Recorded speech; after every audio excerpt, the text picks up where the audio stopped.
In the midnight glow where the stars align, we lose ourselves in the rhythm divine. Underneath the sky painted with dreams we're chasing. Welcome to episode 10. I'm Jody. And I'm Mari. And today we're going to talk about transits. We're a little bit late on getting this episode out because we had some technical difficulties. So we apologize for that, but we will be back on track after this. So episode 11 will be on schedule for October 20th. All right. So today we're going to talk about transits. And transits are very empowering part of astrology. We have our natal chart, which is a snapshot of the sky on the day that we were born. And then the planets continue to move. So they're always moving through our chart. So that kind of becomes our roadmap or our astrological weather, really. And it gives us a little bit of insight on what might be coming up and in what areas of life. And we use it to prepare ourselves, not to scare ourselves, but to be prepared for what is coming and what area of your life it may be affecting. Yeah, exactly. And so transits are basically how today's planets are stirring up and activating the blueprint of your birth chart. Your natal chart never changes, but the sky and the planets are always moving, and those planets are speaking to your natal placements.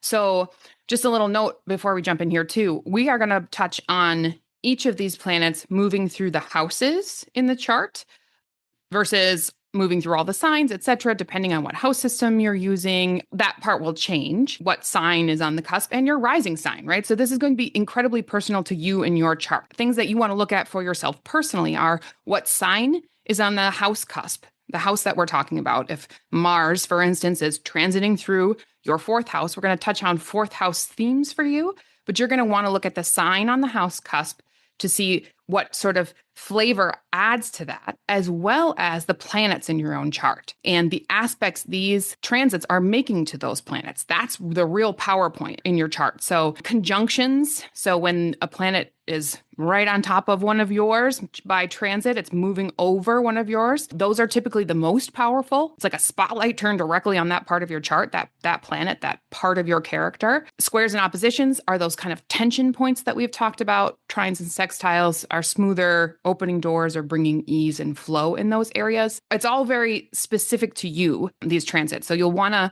take this information and apply it to your own chart. And today, we're just going to look at your personal planets. And next episode, we're going to split this into two. We're going to do the social planets and the outer planets. Again, what are the personal planets? That's going to be Sun, Moon, Mercury, Venus, and Mars. And they are the faster moving planet bodies. So they are going to be fairly quick transits. They're going to kind of carve out short themes in your life from, Moon is only a couple days up to the longest of the personal planets by transit is Mars, which is about a month and a half that it stays in a sign. So these are going to be pretty quick and be more of the current weather forecast in your life. And then we'll get into the social planets and outer planets, which are much slower moving, bigger, much, much, much longer, multi-year themes often in your chart. So we are going to start out with the sun. All right. The sun moves 1 month per sign, which is fairly quick. So the sun represents our life force.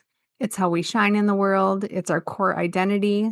The sun transits through our charts and helps energize and illuminate each of the houses, which is a part of our life, a theme. So it helps you feel more confident, more visible, and more motivated as it's moving through those different areas. The sun transits become themes of growth, vitality, and awareness. It's when you're asking yourself, what's lighting me up right now? You might feel more seen or more expressive or ready to start something new.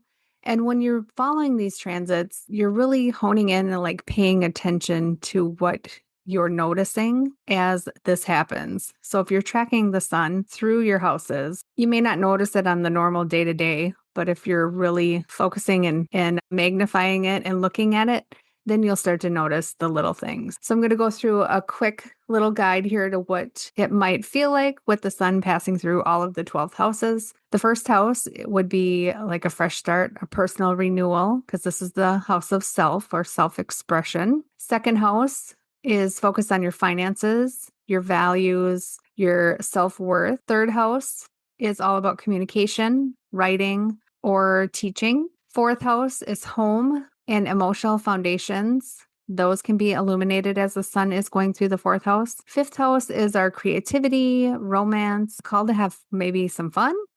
A little more fun. I like to call the fifth house the fun house. The sixth house is health, work, daily habits. Those would be in the spotlight. Seventh house is relationships, partnerships, and balance to these would be key.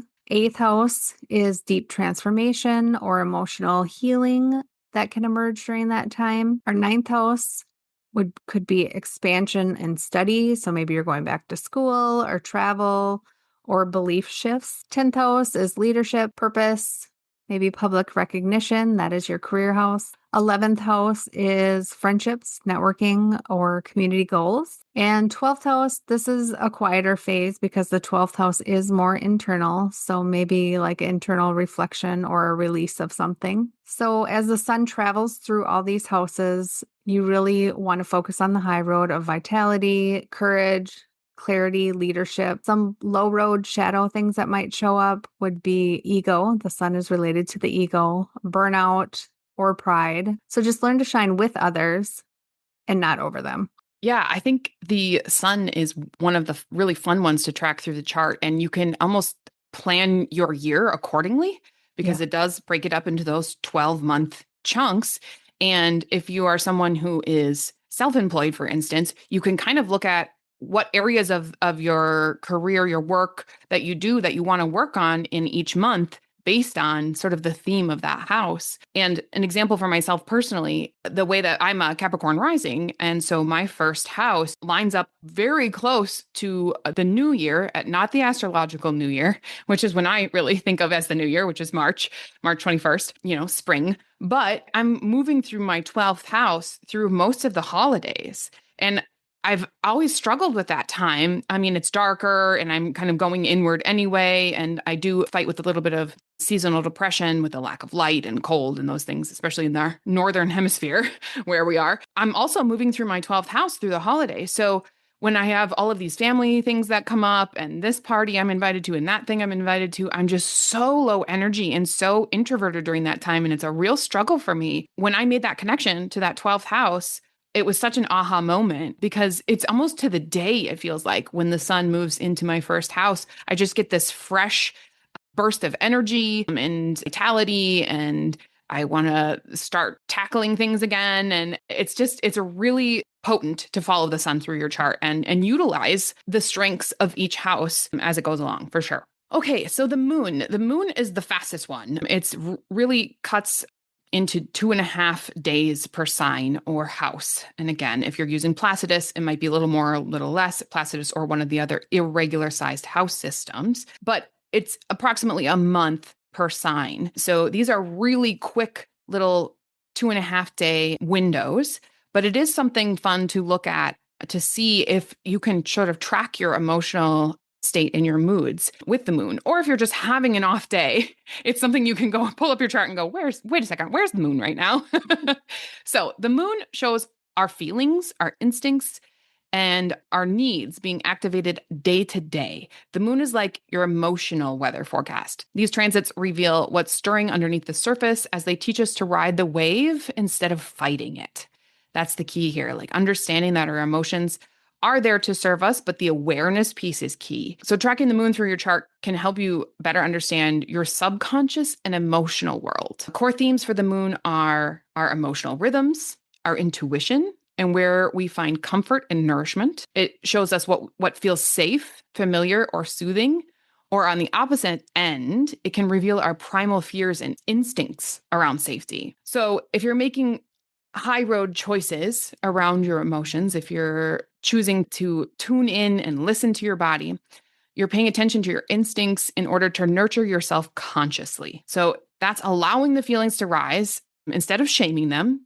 We do need to actually feel our feelings, part of our body's way of moving these things through. The body keeps the score. I don't know if you've ever heard of that's a really good book. The body and our emotional body, they're telling us things. It's this subconscious flow that's moving through us, and they're trying to tell us something. So allow the feelings to rise instead of shaming them, more from the place of the observer. If you can detach a little bit, which astrology really helps with, it can put a framework around. If you're following the moon through your chart, it can put a framework around, why is this coming up right now? Why am I feeling this way right now? Right? From the observer standpoint, rather than letting these emotional tide just take you over. It's about asking yourself, how are my emotions trying to speak to me or protect me right now from that instinctual play? Kind of some low road pitfalls would be, or things you might see if you just let this take you, would be mood swings, projection, right? Taking your emotions and projecting them. This is your fault. Emotional reactivity, and clinging to comfort instead of growth, right? Because the moon really does want comfort. But if we have that awareness piece on, we can realize that, okay, this is actually something that would be good for me to push through for my growth. So through the houses. So the first house, and again, these are short, like 2.5 day sort of themes. The first house is you're wearing your feelings on your sleeve. You're going to maybe have a heightened self-awareness. Could be a sensitivity to how others perceive you, a strong urge maybe for a fresh start. You might want to change your appearance. You might have quick emotional shifts. Maybe you wake up craving a haircut or a new outfit, or someone's comment hits deeper than usual. You feel seen or exposed. Those are all sort of examples of the moon moving through the first house. And the first house, with all of these transits, the first house is incredibly powerful because it is literally the house of self. So you feel this so personally. Anything moving through the first house, you feel it personally.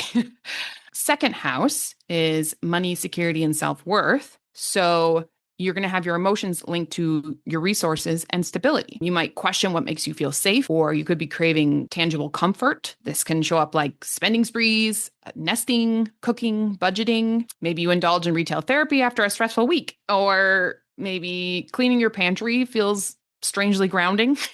Or suddenly you're worried about your finances. Those are all examples of moon in the second house. Third house is mind, siblings, and communication. So your feelings are seeking expression during this time. You might have a lot of mental chatter tied to your emotions, that little voice in your head that's nagging at you. You might feel the need to talk, write, or connect with others. This can bring up important conversations with siblings or neighbor dynamics. You might blurt out something that you've been really wanting to say, or maybe journaling feels really cathartic during this couple of days. Sibling drama can arise during this time, all things to be aware of. Fourth house is home, family, and foundations. So the theme here would be emotional retreat and returning to your roots. So a lot of nostalgia can come up during this time. You're thinking about your early childhood days. Inner child healing around old wounds could come up. You may feel more of a need for solitude or family time. Cleaning, cooking, home projects, visiting your parents. Those are all themes or things that might come up during this time. But yeah, ultimately you craving comfort food probably, or pajamas, or you feel a deep need to nurture and be nurtured. So remember, the moon is actually associated with the fourth house.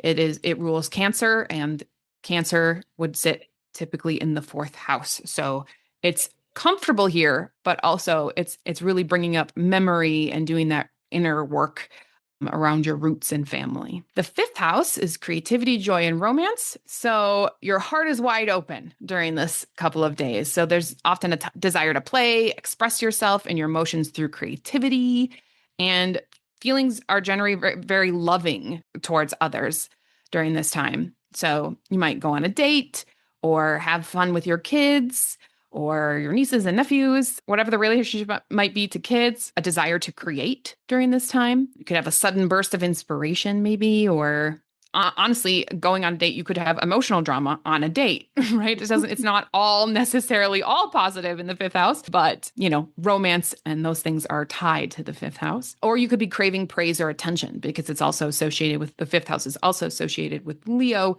who wants to be seen for who they are. Sixth house, work, health, and routine, emotional attunement to your body and your tasks, your daily rhythms. So you might have a sensitivity to stress during this couple of days, a desire for order and well-being. You might want to adjust your diet or your schedule. You might go on a cleaning frenzy, or sometimes minor ailments come up, or emotional eating or digestive sensitivity, kind of the body and emotional connection, because the body is really associated with that sixth house. The seventh house is partnership and balance.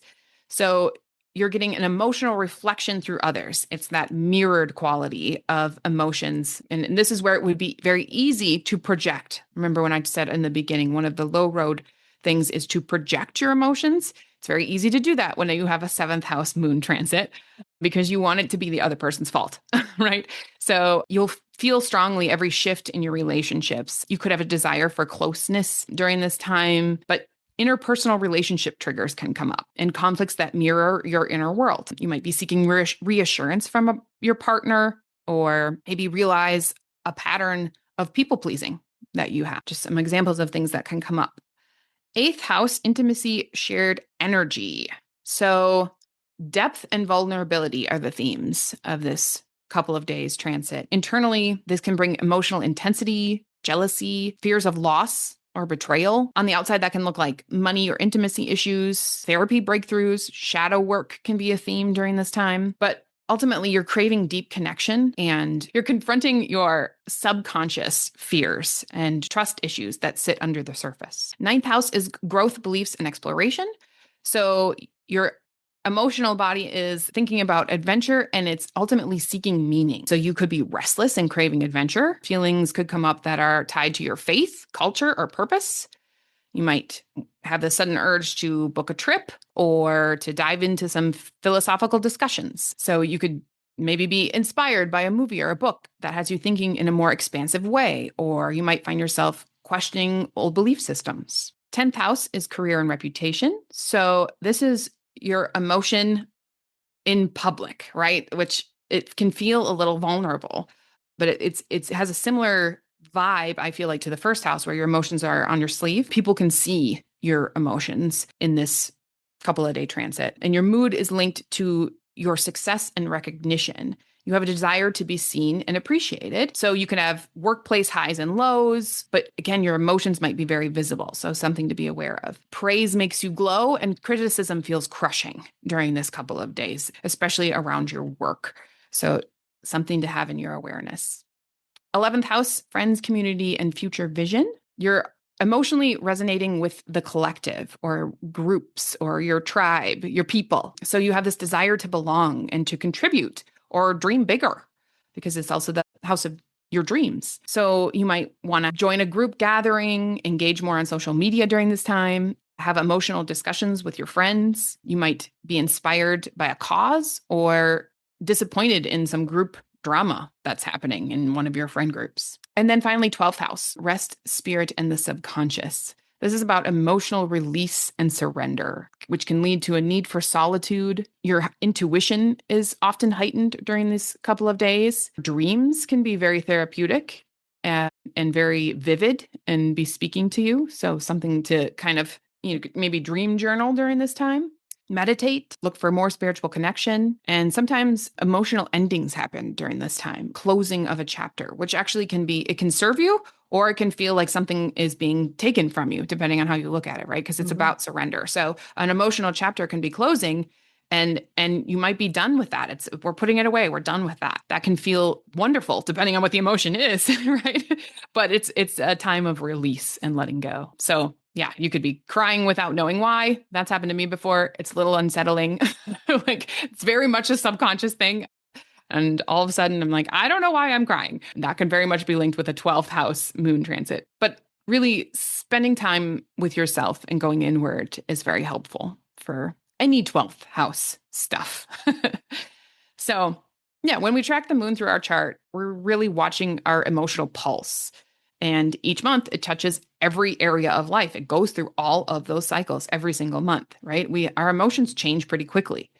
So learning your moon cycle is like learning your own emotional weather pattern. It can be really helpful. Right. And if you haven't already, back on episode 8, we talk about the lunar moon phases and your birth moon stories. So if you didn't listen to that episode and you want to take a little deeper dive into the moon, that's a great place to start. Yeah, there are astrologers who simply do moon astrology. I mean, it can be a whole point of focus, just the moon itself. So there's a lot to talk about with the moon. And then you add in the moon phases. Yeah.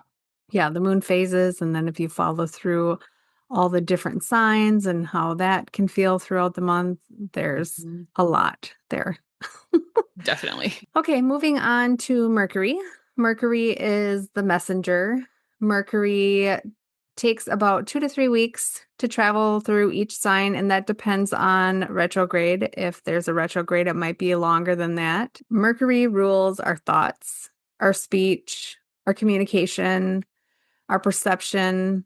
So it's the planet of curiosity and mental movement. So it's how we think, how we learn, how we express our ideas, and how we process information. When Mercury's transiting our chart, our mind becomes active in that area of life, depending on where it's landing. So it can spark new ideas, it can spark different plans, new conversations. And again, it's playing off your natal planets. So they're always talking to each other. So there's many different aspects and layers that can come into play with this. So Mercury influences our mindset, our communication style, and our decision making. I think that's why during Mercury retrograde, stereotypical what people expect, like, oh, it's Mercury retrograde. What's going to happen? I'm not going to, don't sign any contracts. Don't make any Yes. major decisions because it's retrograde. So you're not thinking clearly. Which I don't agree with that totally, but I would say be aware if it's retrograde and just take that time to really slow down and think about what you're doing versus quick responses, because that's where it can get you into a pickle. For sure. None of these things are meant to scare you. They are simply meant to bring that little piece of awareness, that pause and reflect. We're not trying to scare anybody with these things. And I feel like it's the stereotype that you're talking about, is these Yeah. sort of this fear that gets wrapped around things like retrogrades, which really is not necessary. Right. Do you want to share your little train analogy with retrograde? Yes. Yeah. Retrogrades. Yeah. Yeah. So retrogrades, just to touch on them quickly, is not actually the planet reversing in space. So the analogy I like to use is, if you're in a train and you are moving along next to another train, you're both moving in the same direction, but the train next to you is moving a little bit slower. It can appear as though that train is moving backwards, even though it's still moving in the same direction as you. It is an optical illusion. So from Earth's point of view, the planet appears to move backwards across the sky because of the relative speeds of Earth and that planet around the sun. Thanks. I love that analogy. Yeah. And actually, one more thing too about retrogrades. Really, the way that we look at them in astrology is it signals a time to turn inward, revisit, and rework whatever the planet represents. So it doesn't, again, it's not necessarily a negative thing. It's just saying, pause here a moment and really take a look at the themes in this house, this planet that's retrograde, this area, the sign, etc., and go inward and see if there's anything that you missed about the lessons or the themes as it moved through. It's retrograding. Retrograde actually is an opportunity to take a pause moment and reflect and see if you're done with that chapter before that planet moves into the next sign. Absolutely. And with Mercury might make you feel chatty or analytical or curious or restless. And when it's in retrograde, that's an invite to slow down, review what's happening, and rethink before you react. Yes. Yes, exactly that. Yep. So Mercury through the 12 houses real quick here. And another thing I wanted to mention, each of these planets, another layer to this would be if it's your chart ruler. So how do you know your chart ruler? You look at your rising sign. So if you are Gemini or Virgo, your chart ruler is Mercury. So what Mercury is doing during transits may affect you a little bit more because that is your chart ruler, which is a whole nother episode. But if you're Right, familiar with chart though. rulers, yeah. Yes, yeah. It does add more potency, more strength, because that planet, when it's transiting, is directly talking to your rising sign, which again rules the first house. That first house is very potent. It is the house of self, who you are, right? Yes, your sun and all of the other planets, they all make up who you are, but that first house has, and the ruler of it has extra potency. Okay, Mercury through the 12 houses. So when Mercury is traveling through your first house, you're expressive and new ideas might flow very easily. Your second house is that financial house, your values. So it could be a time when you're doing financial planning or talking about your budget or more practical thinking. Third house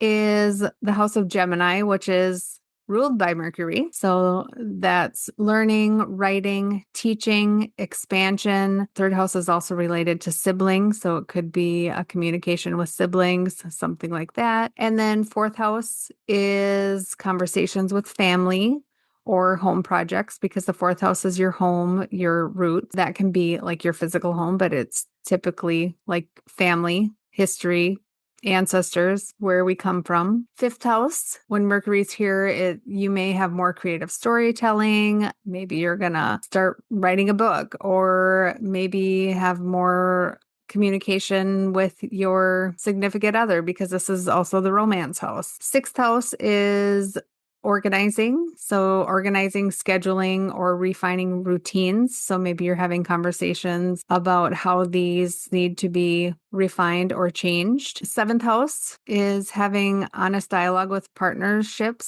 So that can be a significant other, but it can also be business partnerships or anybody that you have a relationship with. Eighth house is more of an internal house. It's a deep, intimate discussions or research. In the eighth house, also taxes.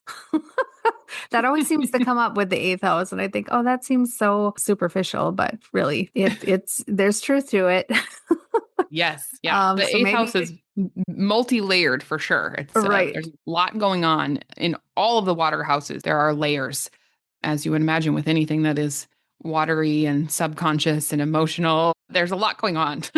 Right. So maybe conversations about taxes. Ninth house could be traveling or higher learning or philosophy. It's also, you could be having conversations about any of those. 10th house is the career house. So when Mercury's in there, this could be maybe you're having an interview or you're speaking publicly, things to do with your career, your legacy. 11th house is with friends or community projects. You could have some new things happening there. And then 12th house, again, 12th house, we've been saying this so far.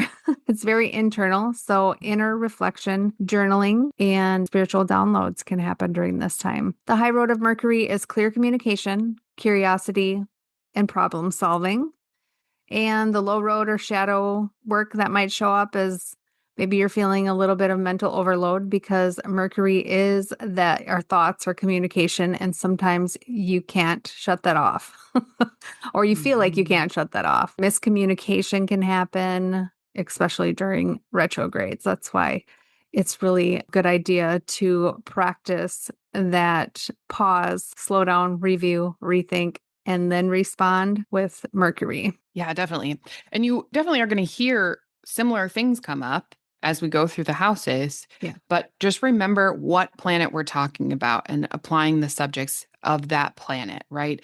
The emotional moon, and then we're talking about Mercury, and Mercury is more mind. Well, those things can kind of become interwoven, right? Because the way we feel ends up in our head and the way we think, and then it comes out as the way we speak, right? So yes, there are overlapping themes, but looking specifically at what that particular planet is about is going to give you more clarity, even though we are these multifaceted beings with all of the parts. We have all the parts, we have all the planets, but as we go through, just remember the themes of the planet. Okay, Mars. And we realized we switched Mars and Venus. We flip-flopped the two because Mars is technically the slowest of the personal planets, but we're going to do Venus next. But I have Mars. So Mars is the spark of action, and Mars takes about 2 years to circle the chart, to move through all 12 signs, spending roughly 6 to 7 weeks per sign and longer during retrograde. So we're looking at like a month and a half to 2 months. And so of the personal planets, Mars is the slowest moving. So you get a decent chunk of time that you can look at here. It's not this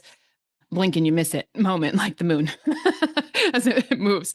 So but Mars shows where you feel driven to assert yourself, to take action, or defend your boundaries. It can also reveal where anger, frustration, or accidents can happen when energy builds up without direction, right? So we can learn to work with this and direct it in a way that is productive and helpful. The core themes around Mars are courage, motivation, physical energy, willpower, desire, sex drive, passion, frustration, competition, how we pursue what we want, and how we handle conflict ultimately. So, high road choices when you're working with Mars are utilizing it for purposeful action, disciplined focus, healthy assertion, and courageous pursuit of your goals and standing up for truth.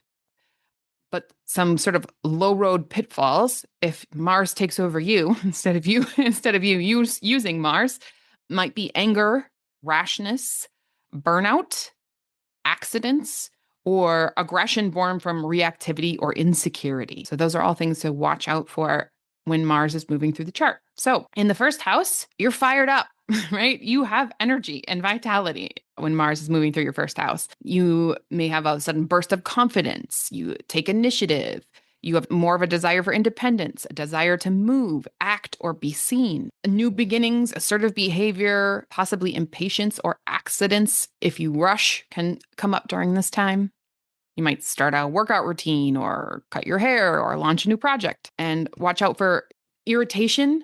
If anything slows you down, right, that can cause irritation because you're just all energy. Second house, you have a drive for material security and self-worth. So you're motivated to earn more or defend your boundaries. You might take bold financial moves, investments, start a side hustle, or possibly have arguments over money. You might ask for a raise or clash with your partner about spending. The third house, you are speaking your truth boldly.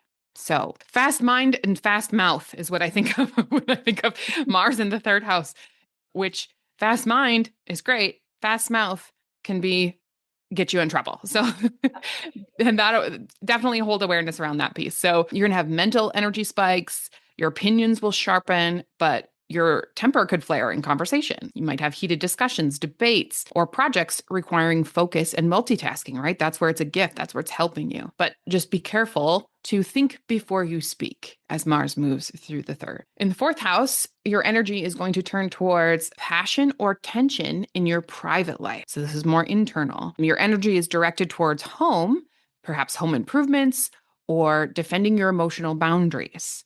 So you might tackle a home renovation, or you could end up in a family conflict, or some repressed anger might surface during this time because we're talking about our roots and even our ancestry and the subconscious programming from our childhood, which often can be repressed, right? So something might bubble up that you're like, oh, I don't know where that came from, but suddenly I'm angry about this. And it's something that you haven't addressed internally. Fifth house, your passion is ignited. So you have this desire to express yourself, take risks, and enjoy life fully.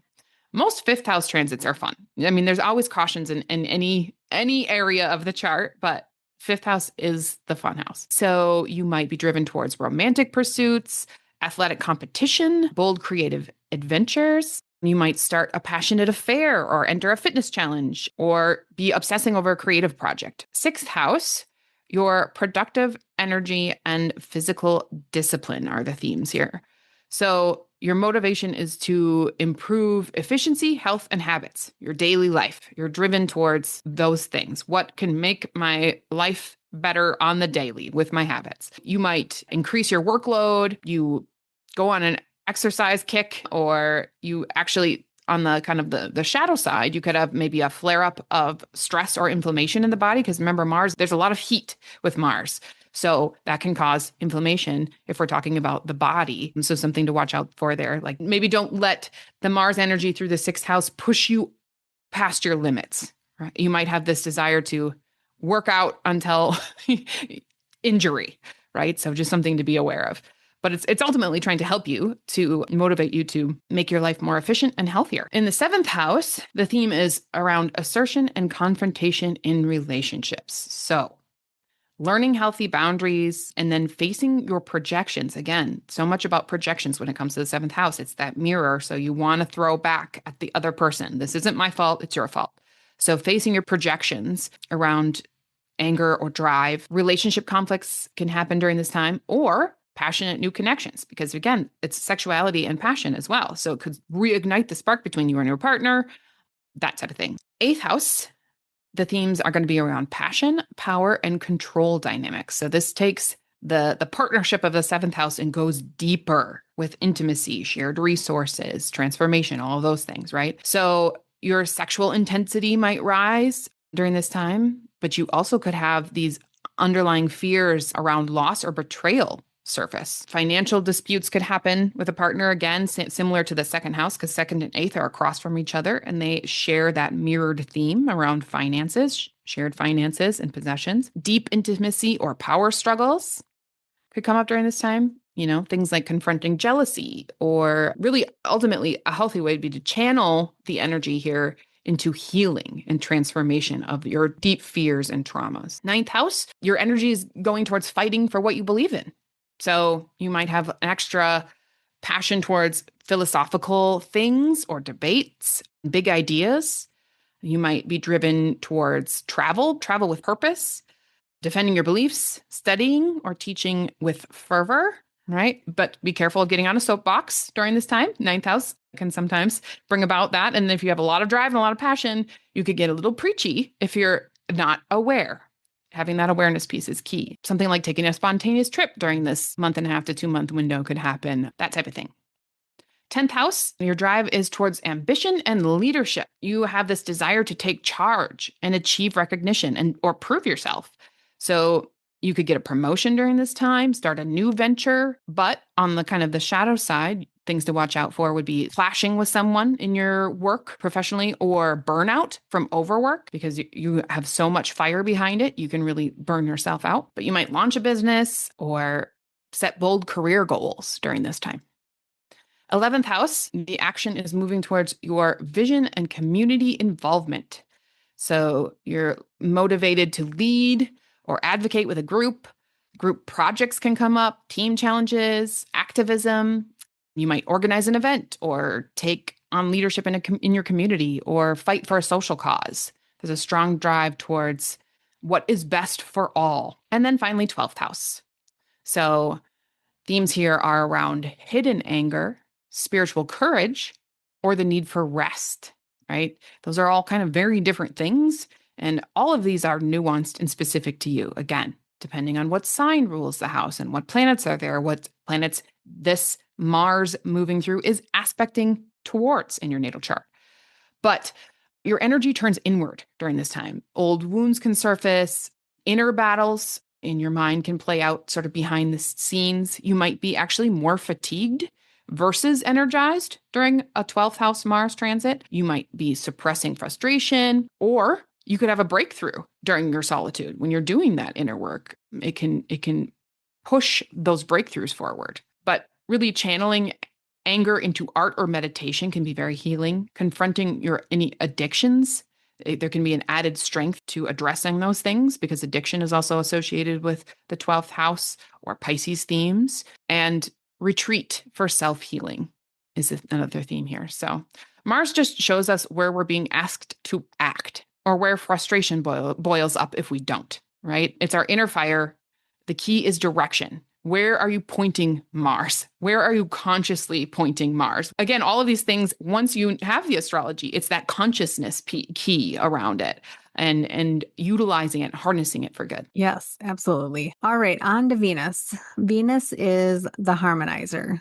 Venus takes about 3 to 4 weeks to travel through each sign. Again, retrograde would change this a little bit. Venus is what we love. It's relationships, it's beauty, it's pleasure, it's harmony. So she's the planet that reminds us to slow down and appreciate life, to find grace, to attract instead of chase, and to align with what truly feels good. The Venus transit in your chart, she smooths the edges. So you may feel drawn to art and all beauty things, art, affection, beauty, cooperation. It's a great time for improving your relationships, your finances, your sense of self-worth. So Venus, as it travels through each of the houses, first house, you may notice that you're radiant, your beauty, your charm, your self-love glows, because the first house is the house of self. So Venus, again, is going to come in and really bring in that beauty.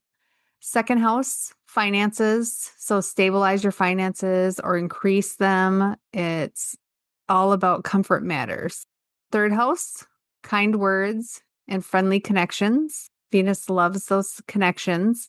Fourth house is peaceful home and energy. You may do some nesting or some redecorating, something to make you feel better in your house or to make your house look better. So the 5th house is romance and creativity. So having Venus in there, you may feel more romantic, more creative. 6th house, you bring grace to your daily flow, your daily routines, your health. Venus is going to come in there and just kind of help with that grace. 7th house is partnerships again. Venus will bring harmony and balance to your partnerships. 8th house, it could be that deep emotional bond, the trust for healing. And then 9th house is adventure in love or learning. 10th house is that career house. So when Venus comes through there, you might have some professional opportunities come up or really feel like you're shining in your career or public admiration. 11th house is supportive friendships and creating those collaborations. And then 12th house is going to go again internally back to that private love, forgiveness, divine connection internally. So the high road for Venus traveling through the houses is grace, beauty, connection, gratitude.